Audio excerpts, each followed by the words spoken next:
Okay, so this is the lecture for Women, Health, and Reproduction, Chapter 7. Okay, so when it comes to the social structure of health, patterns in health change according to the social arrangements of the time.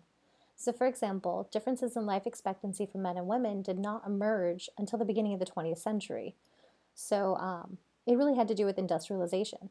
So, in most industrialized societies, women outlive men for a few reasons, such as men's greater risk of death by accident.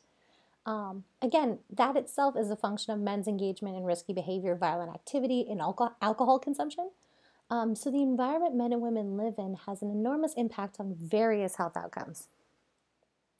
So when it comes to gender, work, and health, in general, women who work are healthier than those who are not at working outside the home. There's little evidence that combined employment and motherhood has harmful health effects. So some factors that are important in women's health include their educational level, their income, life satisfaction, and social contact. So it is not employment per se, it's the overall condition of women's lives. So the care work that women do at home, including caring for ill or elderly family members, can significantly increase women's psychological distress. So women's health, both mental and physical, is also affected by inequities they routinely face in the labor market. So inequalities both within and across households is a strong predictor of health problems for different groups of women. When it comes to the historical nature of this, actually, let me back up for a second. So historically, concern about women's work and health has almost exclusively focused on women's reproductive health. So few researchers have considered how reproductive hazards in the workplace affect men. So obviously men work in work fields where they will come in contact with materials that could affect, reproductive functions. But those, focuses have been specifically on women. So these protective measures have often been used to exclude women from certain work fields that are often occupied by men that, again, aren't getting that same kind of concern for them. So concern for women's health has not caused companies to remove workers from jobs traditionally considered women's work, despite known risks from toxic substances that are found in occupations dominated by women, such as nursing or, any of those kind of body care work professions. Like if you go to a salon, right, the kind of chemicals and things from nail products or dry cleaning or those kind of things. Anyway, just shows that it's not necessarily in female-dominated careers a concern about women's health as much as it is in male-dominated careers. So again, when it comes to race, class, and health, being a minority in the workforce can contribute to higher rates of illnesses. So there's significant differences in the patterns of men's and women's health. So the effects of racial inequality in health are dramatically shown by data on accidental deaths. So, also homicide rates are higher for blacks and Hispanics than for whites, but suicide rates are lower for black men than white men, though these rates are rising. Suicide rates for black women are much lower than that of white women, and part of this has to do with those kinship systems that support people of color. So as a result of a marginalized socioeconomic status, people often feel that they have to kind of congregate in kinship networks in order to get by. And often those kinship networks can offer the kind of social support that's necessary to help people, get past, suicidal ideation.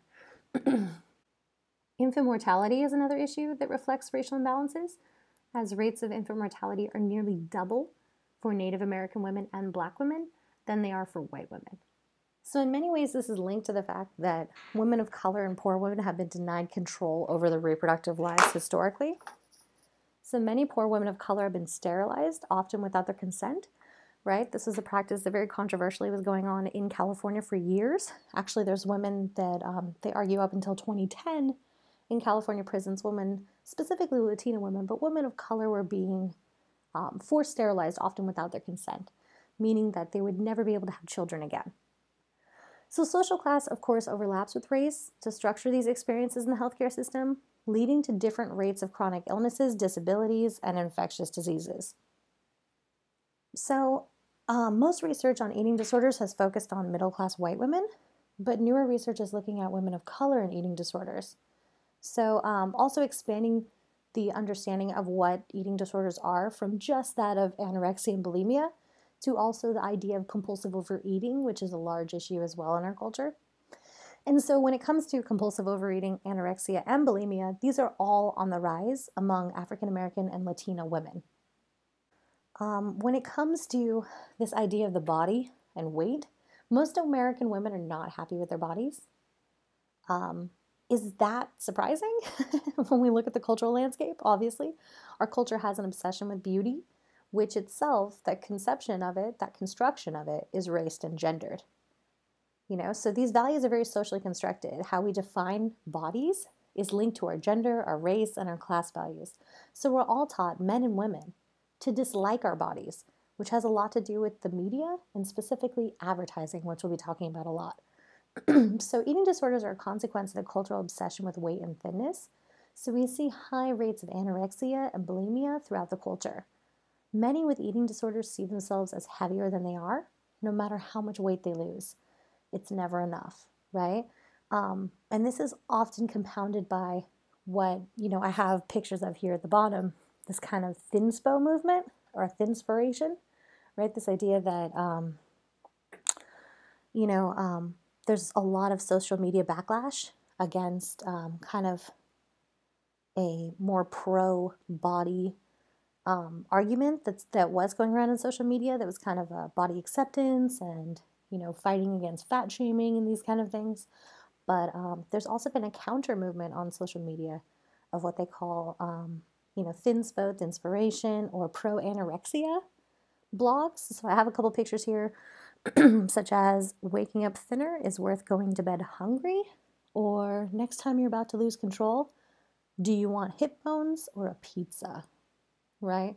So it kind of essentializes the only way to be thin in the ideal is to essentially starve yourself. And that's something that's being encouraged through a lot of these online groups, which is very damaging in a country where we already have such high rates of eating disorders.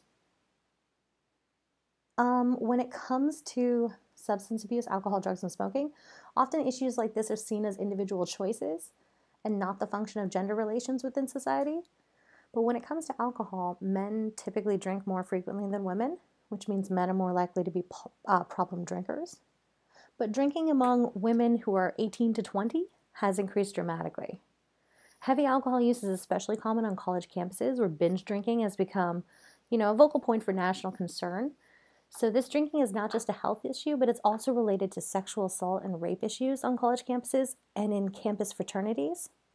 So men often perform drinking to one another, which uses peer pressure to motivate problem drinking behaviors, right? To kind of outperform or outdrink the other person. Again, kind of using this masculine logic to push someone forward towards unhealthy drinking habits. When it comes to drugs, women are less likely to be drug addicts than men, but as women can have children, their drug use increases the risk of pregnancy, which itself will be wrought with health issues for both mother and child. So research on drug abuse finds that women most likely to abuse drugs are those whose other life options are significantly narrowed. So women are also likely to begin using illegal drugs if their significant other uses drugs. And so men are more likely to enter into these subcultures through other male friends, while women are more likely to enter the subculture through men.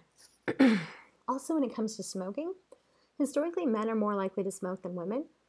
And though it's dangerous for all people, when they first started marketing cigarettes to women, it was, specifically marketed as a statement of their power, right? The Virginia Slims, you've come a long way, baby, kind of BS, right?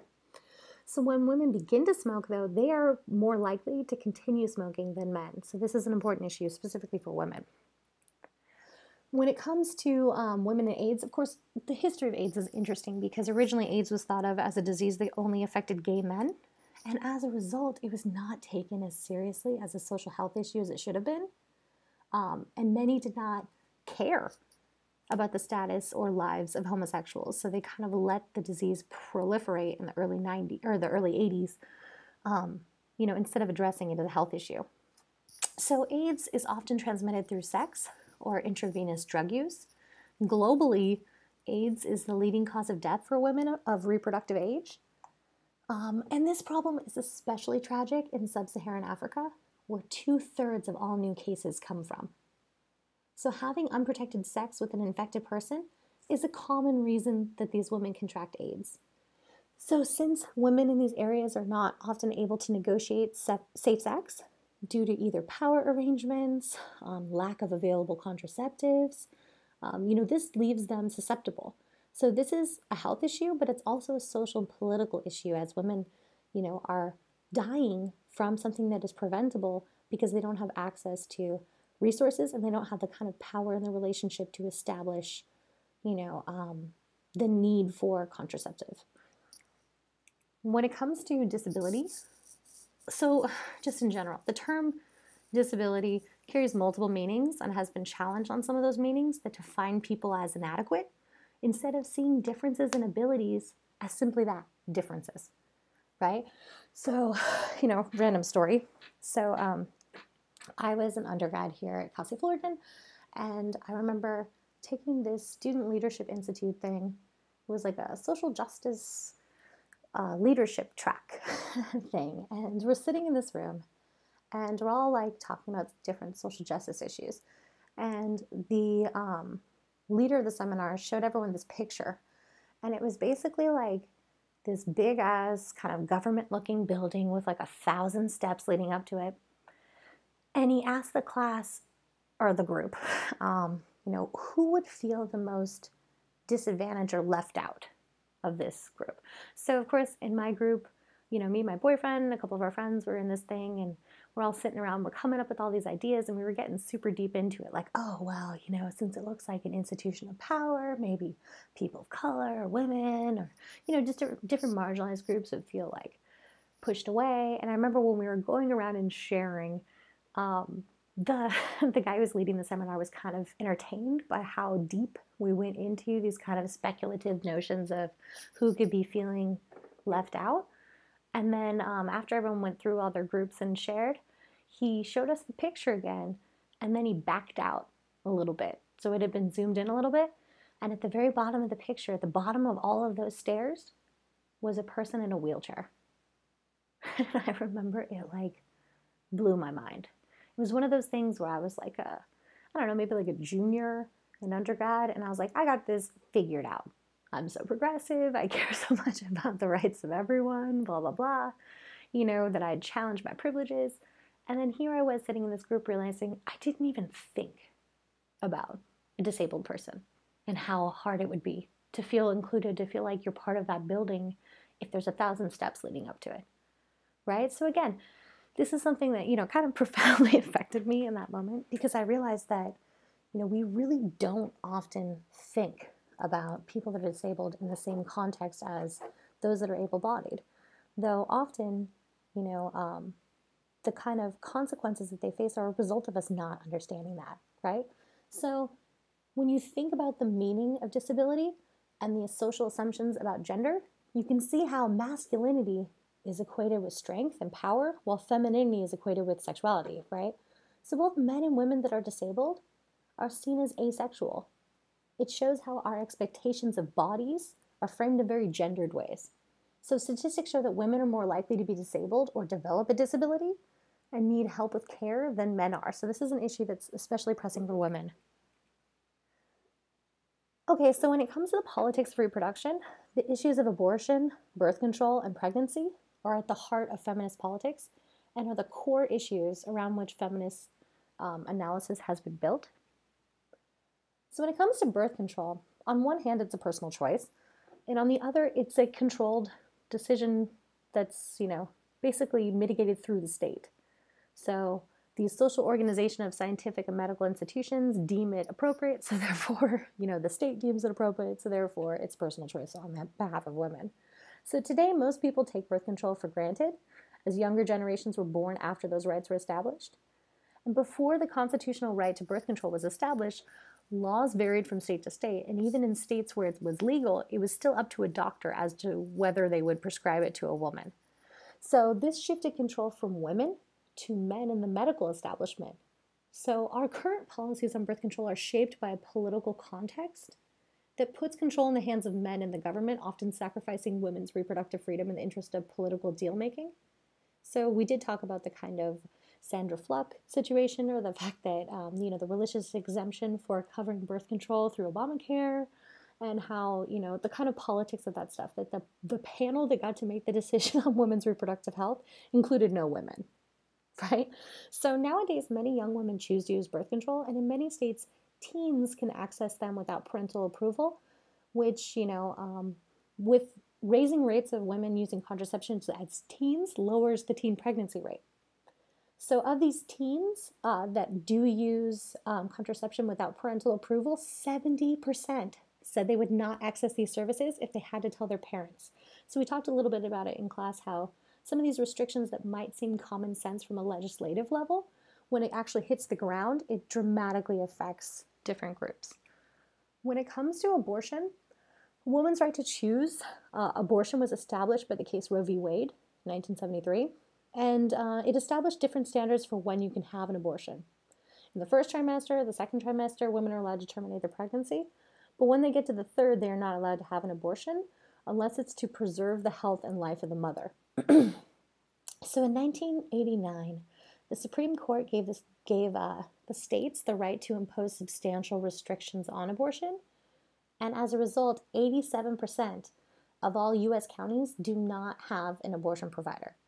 The majority of abortion providers report that they experience some kind of harassment, ranging from picketing, vandalism, bomb threats, physical intimidation of patients, and even murder of these physicians.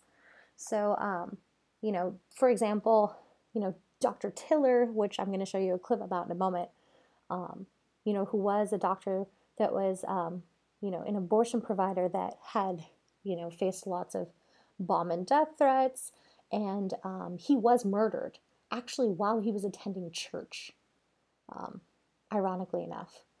So, you know, despite movements against abortion and all of these think tanks that kind of skew the movement to one way, this is something I have a hard time not ranting on, the idea that the movement against abortion, instead of being called anti-abortion, it's called pro-life, right? That branding is just genius. It's totally messed up, because when you think about it, what's the opposite of pro-life? Pro-death, right? Is that really what that is? No. Right? Because the same people that follow policies that consider themselves pro-life tend to be pro-military, tend to be, you know, not as fervent supporters of social support programs, like the things that actually, if that child comes into the world, would give them financial care and consideration. Right? So it's interesting that, you know, pro-life is really not the word that should be used. It should be pro-birth, because that's really what they are. They're not pro-life, because if they're pro-life, they wouldn't believe in the death penalty. They wouldn't believe in military interventionism or war or any of those things. But anyway, that's just the whole idea of how sometimes these conservative think tanks have really done a really good job of creating language that kind of forces a specific ideological debate. So the majority of the public supports abortion as a choice for women. So in the U.S., this was not controversial until the second half of the 19th century. So it wasn't viewed as morally wrong as long as it happened in the first 4 to 5 months of pregnancy. Before that, abortion was a common practice, and there were all kinds of potions and drugs and things for it. It was seen as relatively safe and commonly assisted in home by these like medical guides that would come and help you. So the earliest laws governing abortion were not established until 1821 and 1841. So again, we have this kind of weird view of history where we think that it went from, you know, kind of conservative to more liberal over time, but really it's much more of this kind of wavelength where we kind of go up and back and up and back when it comes to what rights and abilities we have. Okay, so I'm going to show you this clip from a documentary called After Tiller about the experiences of Dr. Tiller.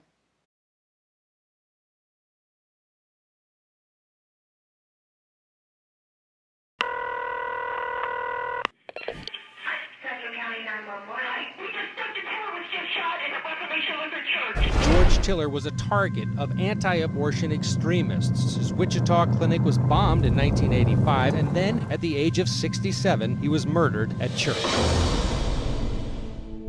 The death of Dr. Tiller leaves only 4 doctors in the country who are able to perform late-term abortions. There was absolutely no question in any of our minds that we were going to keep on doing this work. Hey, hey! Roe v. Wade has got What really got me interested was when they started shooting doctors. I got 5 shots fired through the front windows of my office. Many, many times I felt so alone. How many times have you received threatening phone calls because of what I do? People call and I just hang up. When I walk out the door, I expect to be assassinated. Our goal is not merely to make abortion illegal, but to make it unthinkable. Late-term abortions, this is where everybody draws the line. They said I was an abomination and should be driven from the state. I immediately started getting death threats in the middle of the night. You don't give in because it only gets worse. If I just give up and stop doing anything after 20 weeks, some women may get desperate and do things on their own. If there's something that needs to be done. What drives women to seek a third trimester abortion? Unless people understand what's going on for the woman, it's impossible to support it.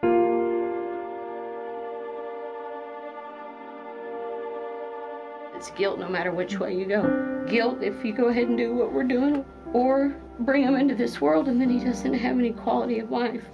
You have choices. They all suck. Sometimes it's been hard for me to feel that I could continue. Of course you don't want an abortion. Nobody wants an abortion. She had a disease where she can't bend at her joints. He could be a stillborn. She's just too far along. I can't help her. What's the right thing to do? What's really helping people? I just thought the other day, I can't retire, my God. There aren't enough of us.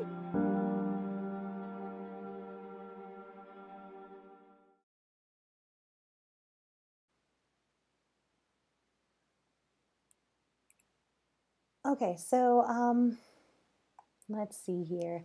The reproductive issues of abortion, birth control, and sterilization has special significance for women of color. So while most women of color support access to contraceptives and abortion, historically, the movements for these overlapped with racist movements for population control, i.e. eugenics, right? This kind of movement that essentialized that one race was superior to others and that other people should be weeded out so that they don't kind of mess up the gene pool, right? So part of this was Margaret Sanger, who's largely known for being a strong advocate for women's access to contraceptives, who pioneered the pill, and often, in her own early writing, appealed to these racist sentiments of the eugenics movement. Because when she was kind of coming of age and an intellectual, that was very popular among white elites at the time, advocating for birth control so that they could make sure there was not a large population of people of color who were seen as a challenge to white hegemony and dominance. So, she was a nurse, and she saw that women were suffering because they couldn't control the frequency of their childbirths. And, even as a nurse herself, doctors would not tell her, what they used to help women if they needed to abort or things like that. So she would just try and kind of slap the information together as she received it. And, she basically saw that a lot of these women were having issues of infant mortality or they were dying during childbirth. So, she really took it on as an issue to try to give women the right to, kind of plan and have control over when they had children. So, not only, though, did these sterilization campaigns from the past continue into the modern day, but as poor women and women of color often relying on public assistance, they're the most likely to suffer illness or death if abortion is outlawed once again. So, I think I alluded to this before, the idea that up until 2010 in California prisons, women were being routinely sterilized. There's this kind of social assumption that poor women, specifically poor women of color, are, part of some sort of criminal class. And so if you sterilize them and make it so they can't have children, you're effectively knocking out deviants of the future, right? It's a very limited, short-sighted view. And it really deals with these kind of ethics of, who gets to decide who should have children and who shouldn't, right? And again, when it comes to this idea that if abortion is outlawed, it's not as if people aren't going to have abortions. It just means they aren't going to have safe, legal abortions, right? So my mom, I think we talked about this in class a little bit when we were talking about the discussion questions, but my mom came of age, during this time before Roe v. Wade, and she had friends that had very serious complications because they had back alley abortions. Like one friend that, basically was never able to have children, and, it really affected her because of that, because she had like a botched, situation, and another woman who had like a really bad infection and had to go to a hospital, and all of these kind of things because again, before 1973, it wasn't legally possible. Like, you couldn't go to a facility. And because of that, women still did this.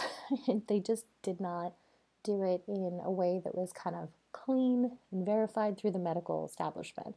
So it's important that we kind of critically look at the fact that just if you outlaw it doesn't mean it's not going to happen. It just means women are going to die from the process. Okay, so then let's see, so much more to talk about. When it comes to the politics of birth, the emergence of modern medicine is seen as progress that triumphs over the ignorance of the past. But there was a time where healing was primarily a female role, which also applied to who presided over most births, typically midwives. This once female process is now largely controlled by doctors, who are often men in a medical establishment. So transformations in childbirth have led to generations of women who do not feel comfortable having a baby at home and do not seek out the help of a midwife for their deliveries. So there's this really interesting documentary called The Business of Being Born that goes into this. So I'm going to use a couple clips from this to back up the info from your book about this historical transformation, as well as some of the consequences these changes have on women and babies' lives. I'm just kind of going through, just how much this has changed. And I think the film does a great job of showing some of the historical footage from these things and explaining, just how much this is a cultural issue.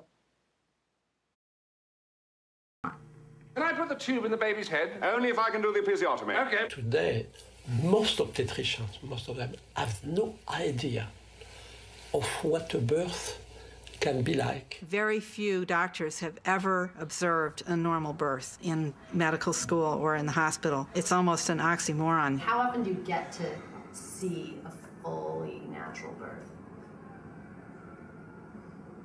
Rarely. Almost never.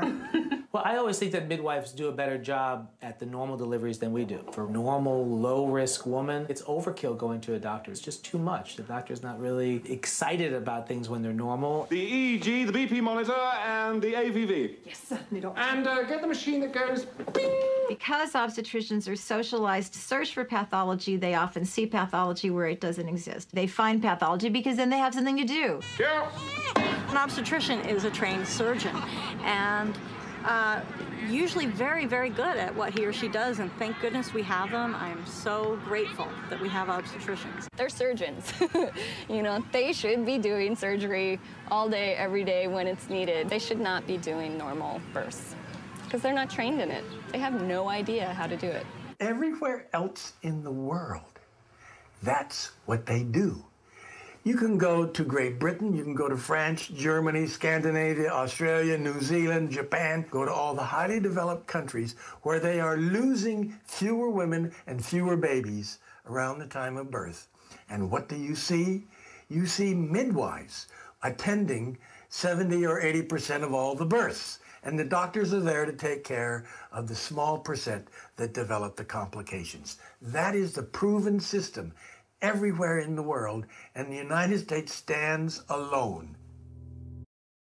The United States is ranked poorly in terms of infant mortality. If you look only at the 7 countries that had at least 400,000 births, it's last. One of the arguments that's made is that's because we have different women, that we have more high-risk women. But this blaming of women is farcical. It's not about mothers. It's about the way we treat care in the United States. But nobody ever wants to admit there's a difficulty inherent in the system. This is the outcome when you are a century or so post-midwives. You lose a lot of knowledge. And we're the one country when birth went into the hospital, the midwives didn't go there with it.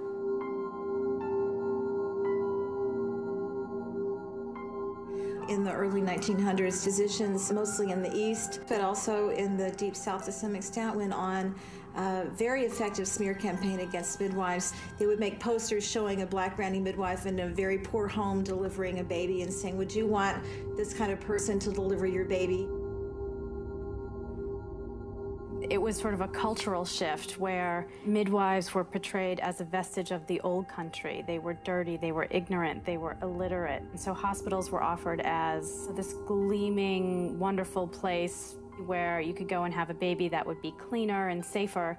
The reality, of course, was that giving birth with an obstetrician at that time was much more dangerous than giving birth with a midwife because doctors were graduating from medical school. Many of them had not witnessed a live birth before they set out to practice.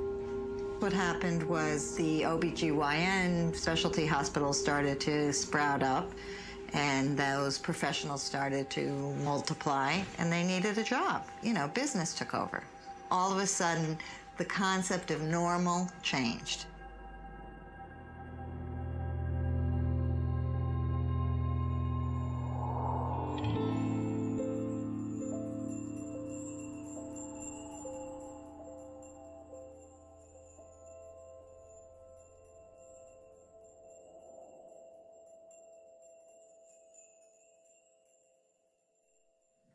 Obstetrics, I said it in the New York Times, my wife is mad at the way I say it, so I'll say it the way she wants me to say it. It's 98% not exciting, and 2% sheer terror. And you don't know when the 2% terror is going to happen. And Right. it goes from being completely normal to 2% terror. Right. And when you're in a hospital, and I don't like hospitals in general. I mean, the idea, they're not healing places in general.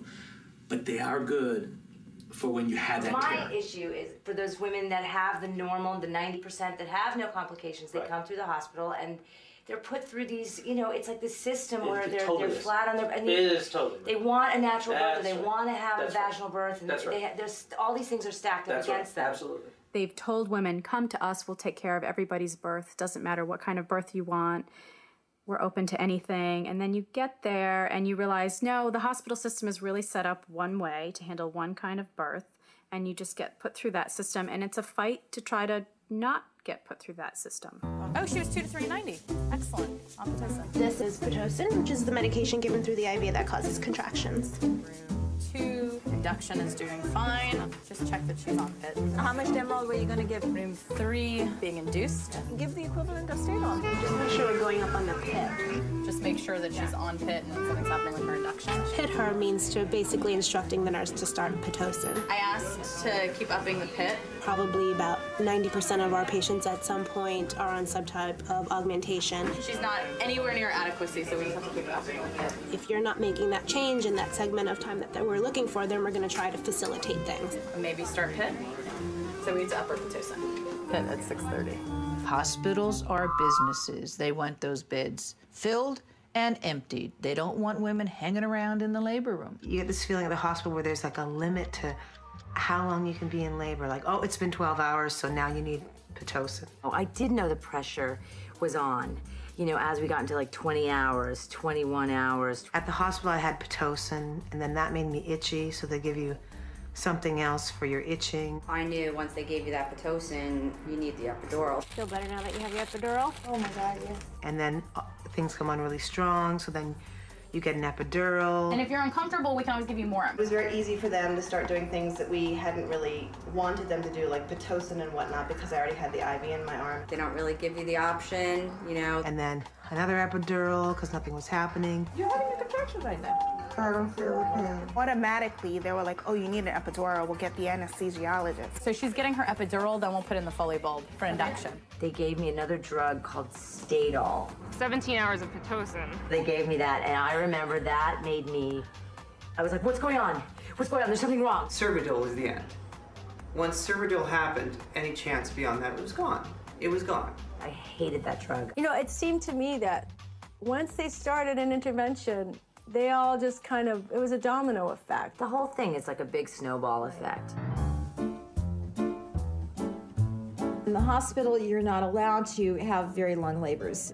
So if you're not dilating rapidly, which you're likely not to do if you get an epidural early in labor, you will be given Pitocin. They'll put the Pitocin in the IV. It will flow into your veins. Pitocin makes contractions longer and stronger and closer together. So then the pain of labor is much worse. So you go with that for a while because you have the epidural, but eventually the pain of the contractions is overwhelming the epidural. You need to up the epidural, and then labor slows down more because of that, so then you need more Pitocin. Now you're not feeling the pain of the extra Pitocin because you've got the epidural, but your baby is getting compressed blood and oxygen supply because Pitocin contractions last so long and are so strong, the blood and oxygen flow to the baby is compromised. So then the baby's likely to go into distress, and then you're sent off for an emergency cesarean from a baby in distress from contractions induced by the Pitocin, which was necessitated by the epidural. Step by step, one intervention leads to a series of interventions. And the net result is the mother finally ends up with a cesarean, and everybody says, thank God we were able to do all those interventions to save your baby. The fact of the matter is, if they didn't start the cascade of interventions, none of that would have been necessary. There is clearly an association with induction of labor and cesarean delivery. People don't have the information. When you look at obstetrics in general, there's been a series of very intense interventions that physicians have been doing day in and day out to millions of women, and there's not a medically justified reason for doing those things. Even common sense. I mean, the idea of lying down with your legs up being the most comfortable or logical position to give birth, you know. The more you can move through your labor and the more you can move through contractions, they don't seem as intense. To lay still, and it's like, who would want to do this? It's like, I just want to get out off this bed and move my hips.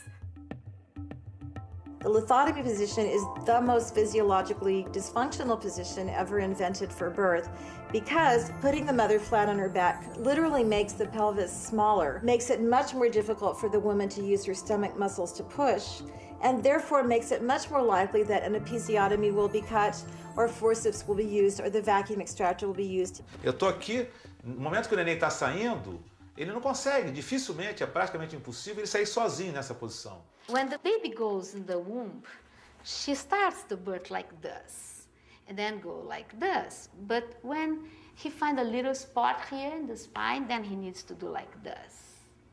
And that means that the mother probably is going to shake the pelvic, and that means that the baby is moving. And then he goes a little bit more, and then he needs to do it again. Para mim, eu não vou nem sentar porque eu tô com o joelho ruim. É mais ou menos nesse banquinho aqui que eu vou ficar sentado.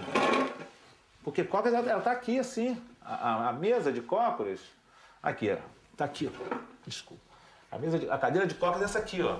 Lá no momento que ela está tendo a contração, ela está agachada. Então a mãe está mais ativa, né? Então isso é muito importante. A mãe está o tempo todo participando. Não parto deitado, não, ela está deitada ali.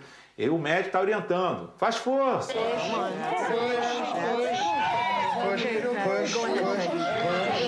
Não há necessidade disso. No parto vertical, ela sente essa vontade, ela vai expulsar o filho dela. Women have given up their autonomy about birth.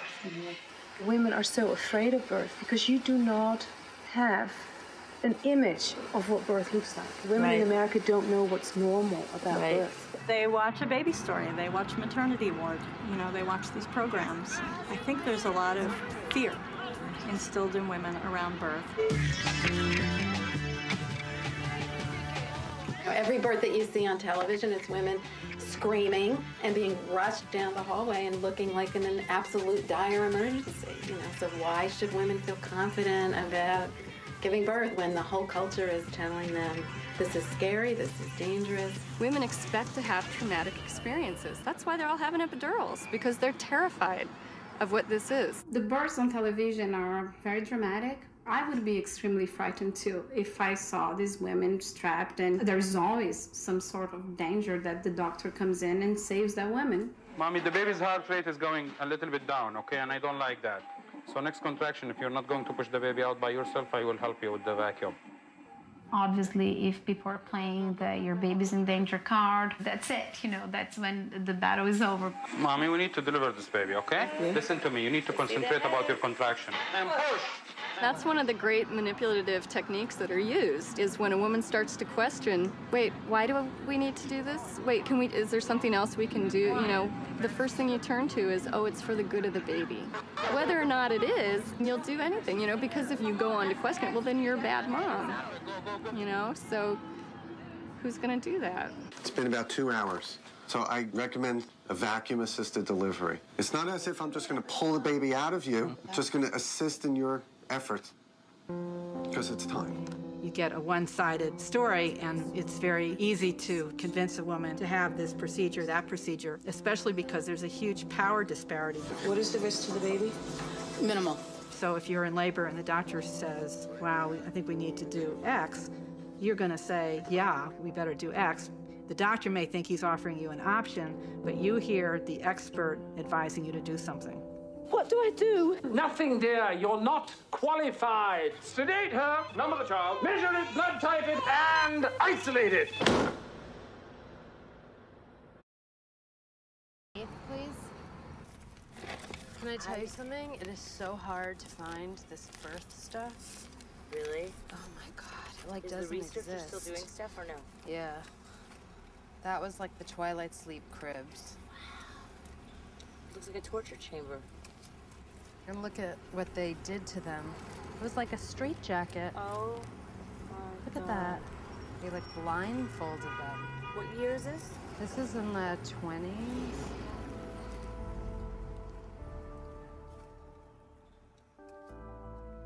The drug scopolamine was invented in Germany in the early 1900s, and American women found out about it.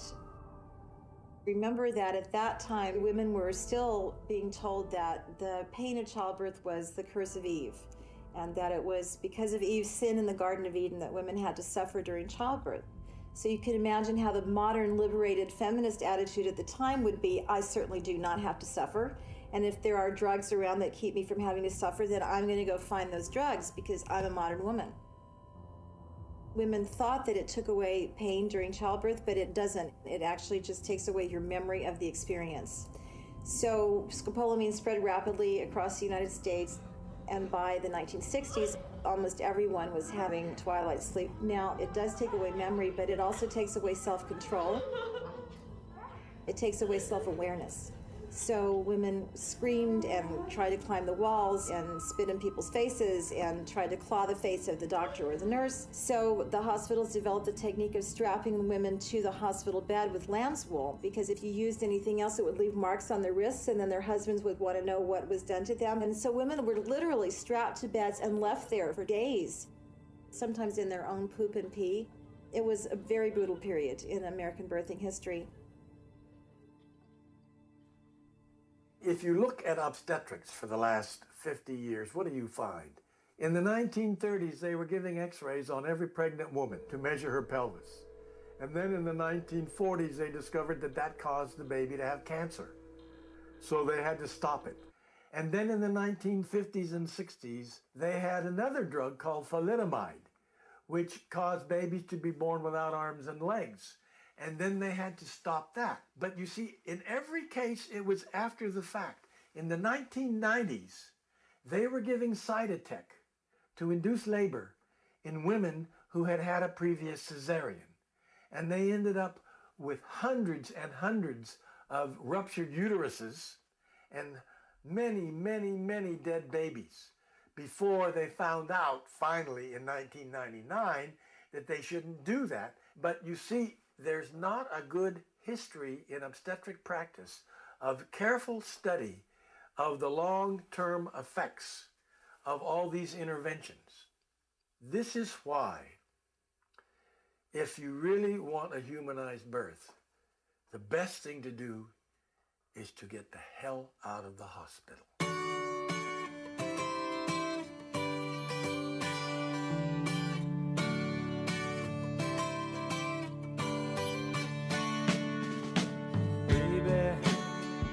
I think about you, I think about love.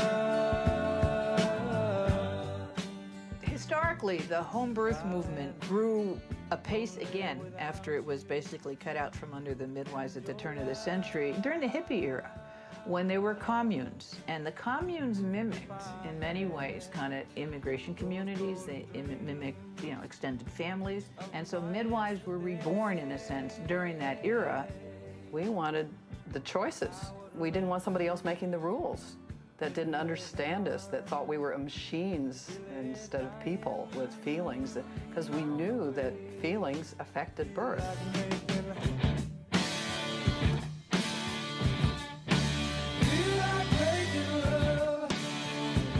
That was part of what sparked the natural childbirth movement, was a reaction against the abuses of the scopolamine era, the twilight sleep era, because some people realized the only way to get away from that was to get out of the hospital altogether. Just as we were getting someplace, technology caught up to us again. The electronic field monitor got introduced into hospitals starting in 1970, and by the end of the 70s it was pervasive in hospital birth, and the cesarean rate in that decade went from 4% to 23%. See, when I started, only 5% of women in the U.S. had cesarean. 10 years passed, and it was up to about 1 woman in 4. I couldn't believe it. And we didn't, in our group, didn't need the first cesarean until birth number 187. So we were going the other way from the rest of the country, and we were doing that safely. Here comes another one. Good. So that told me something about the pelvis of the American woman is just quite fine, thank you very much. And we didn't have another C-section until birth 324.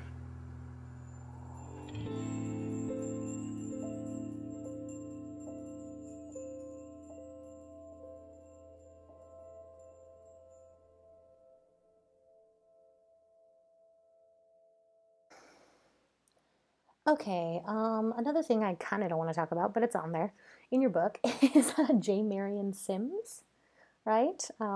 He's this horrible guy. It's part of gynecological history. He's actually kind of technically invented the field. Oh, it's so sad. He basically developed techniques of, how to do these kind of OBGYN things by buying female slaves that he tortured. He would buy them. He would often, disfigure them, try these weird experiments with like bent spoons and things. He, is known for actually infecting these women with syphilis to try and find out, what kind of effects this had on their children that were born with it. And then he, was kind of famously vivisected children. Anyway, not a great guy. Actually, it's really interesting. There's a statue of him in Central Park in New York, which I will go spit on if I ever get there. But it's interesting that the women that put up that statue were these wealthy white elite women that were very grateful that he had developed those techniques because he kind of developed this field of gynecology, and they were able to have certain procedures done because of his research. But of course, they had anesthesia, something that the women that he tortured did not have, right? So anyway, just another pleasant history you can think about while you're, at your next gyno exam, where all of that comes from. Okay, and then when it comes to rape, pregnancy, and women's health, it's hard not to mention because in your book they talk about that Todd Aiken guy who is now somewhat famous. One of the most ill-informed comments on rape and pregnancy that's ever happened. So he said that pregnancy that comes from, quote, legitimate rape, I'll get back to that in a moment, cannot happen as, quote, the body has ways to shut that whole thing down, which is super untrue. But again, I'll get to that falsehood and half-truth behind it in a moment. But it is the fact that this is an Arizona congressman, not some yokel who thinks this. It's a guy who has an influence on policy. And this comes from, ignorance. So, okay, legitimate rape, right? What does that even mean? It's basically a new way of saying, a new way of kind of explaining it in our rape culture where you try to deny that women can be raped. So you basically say that, if you're saying that there are legitimate rapes, then you're kind of assuming that there are some that aren't legitimate, right? And that, women are liars, basically. So that any woman who said they had a child as a result of rape are liars. And so getting back to that half-truth issue is this idea of miscited research, which tends to happen a lot these days, which is another reason why sociologists are so essential. But, this miscited research where basically they took this research study that said that women in war-torn conflicts or in a lot of stress were often not able to ovulate, meaning like a woman in a violent or conflict situation, like maybe a woman who's living in Aleppo right now, right, in Syria during this kind of siege of Aleppo, that she would often, because of the kind of stress and pressure and PTSD of the situation, be less likely to ovulate, right? So taking that research completely out of context and then applying it to a woman who's been raped, saying, oh, well, if she really experienced trauma, then she won't be able to develop a child, which again is not how that works at all. And again, it's this idea that you can't have half-truths and half-science when you're talking about these things. You have to be very critical of where this information comes from. So he thought that was true when he said, you know, the body can just shut the whole thing down. But that is not true. So I'm going to show you a brief clip about this in one moment.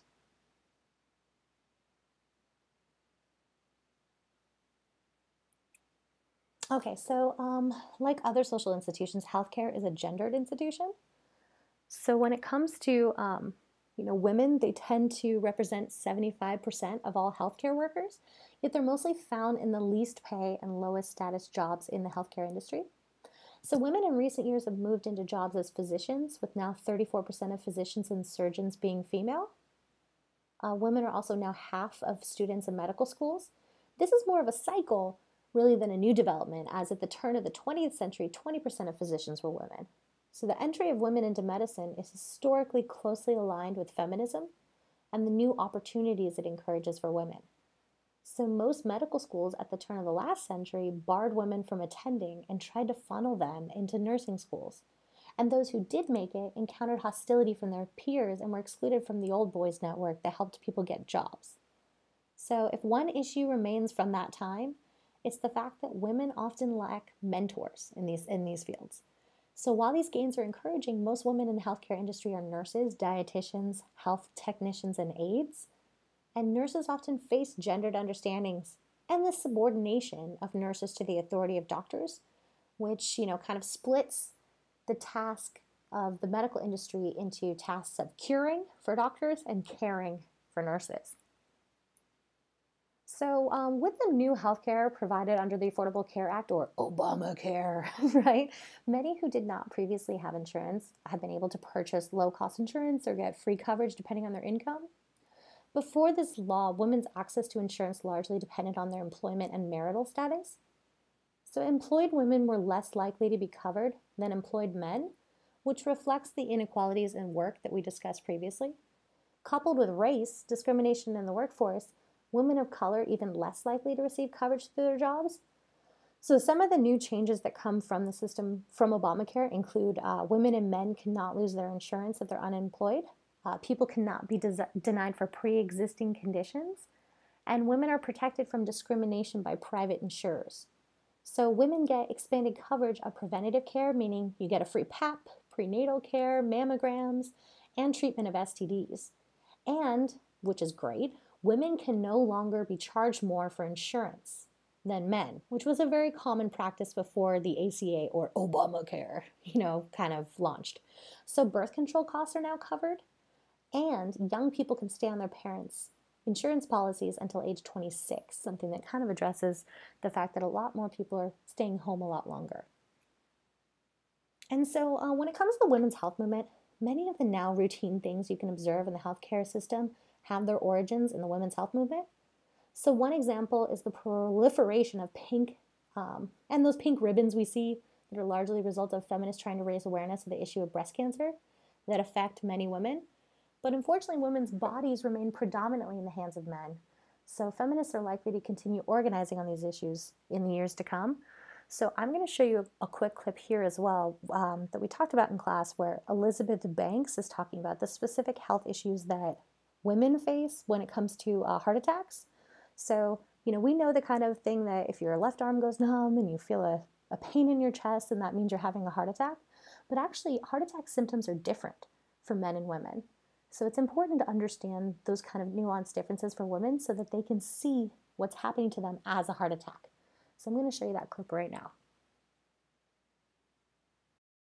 Totally normal day.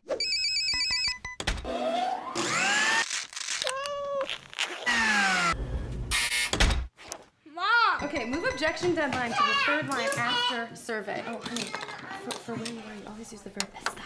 What are you doing down there? Did you finish your breakfast? Ow. Don't hit your brother. I mean, you have to eat something. Here. Okay, 5 minutes to carpool. Where's my coffee? You okay, Mom? Oh, I'm fine. Sandwich orders. What do you want? Almond butter and jelly. Spaghetti. You sure you're okay? I'm fine, sweetie. I am so late. Hey, buddy, how you doing? Hey, honey. You okay? Yeah, I'm fine. You sure? Oh, yeah. Here. Acai, my favorite. See you guys later. Wear your shoes. Put your shoes back on, please. You know, go help your sister. We're going in 3 minutes. Oh my God, what am I doing? I forgot to cut off the crust. Voila. Shoes on, potty if you need it. Honey, get your sister. Okay, here. Nobody move. I'm getting a dustpan. Oh. Mom! I think you're having a heart attack. Honey, do I look like the type of person who has a heart attack? I'm just gonna sit down. I'm totally fine. Don't forget to wear the high socks with the shin guards. Forget about the shin guards, Mom. Come on, Mrs. Underdog is not gonna wait.